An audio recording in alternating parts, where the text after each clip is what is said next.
हम लोग गणतंत्र दिवस क्यों मनाते हैं? तो 26 जनवरी को गणतंत्र दिवस मनाने के पीछे कारण है। सबसे पहले 1929 ईस्वी में 26 जनवरी को ही कड़ाके की भीषण ठंडी में लाहौर के रावी नदी के तट पर कांग्रेस का अधिवेशन हुआ और उस अधिवेशन में कांग्रेस ने पूर्ण स्वराज्य का प्रस्ताव पास किया और ब्रिटिश सरकार से पूर्ण स्वराज्य की मांग कर दिया।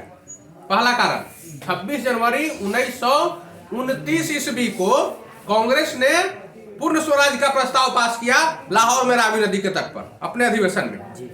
दूसरा कारण था कि जब हमारा देश स्वतंत्र हो गया और भारत का अपना संविधान बना तो 26 नवंबर 1949 को हमारा संविधान बनकर तैयार हो गया। 26 नवंबर 1949 ईस्वी को हमारा संविधान बनकर तैयार हुआ। तो अब भारत में यह होने लगा कि कोनो नियम दिन को संविधान लागू किया जाए। पहले हम लोग ब्रिटिश सरकार के कानून के अंतर्गत हर काम करते थे, सारे फैसले ब्रिटिश सरकार के कानून के अंतर्गत होते थे। अब हुआ कि भारत का अपना संविधान हो तो हमारे देश में जो भी फैसला लिया जाएगा हमारे संविधान के मुताबिक लिया जाएगा। तो नियम दिन कहिया हो।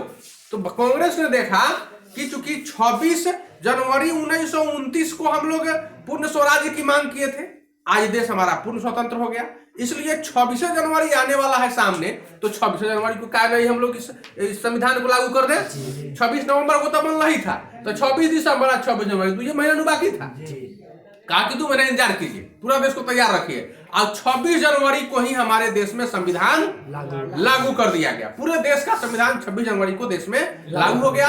अब हम भारत के लोग अपने संविधान के अंतर्गत सारे फैसले और सारे न्याय लेने लगे, सारा लाभ लेने लगे अपने संविधान के अंतर्गत। तो चूंकि 26 जनवरी को ही पूर्ण स्वराज की भी मांग की गई थी और 26 जनवरी को ही हमारा भारत का संविधान लागू हुआ, इसीलिए 26 जनवरी को ही हम लोग गणतंत्र दिवस के रूप में मनाते हैं और उसी दिन झंडा फहराते हैं और फिर कसम खाते हैं कि हम अपने संविधान को अक्षुण्ण बनाए रखेंगे।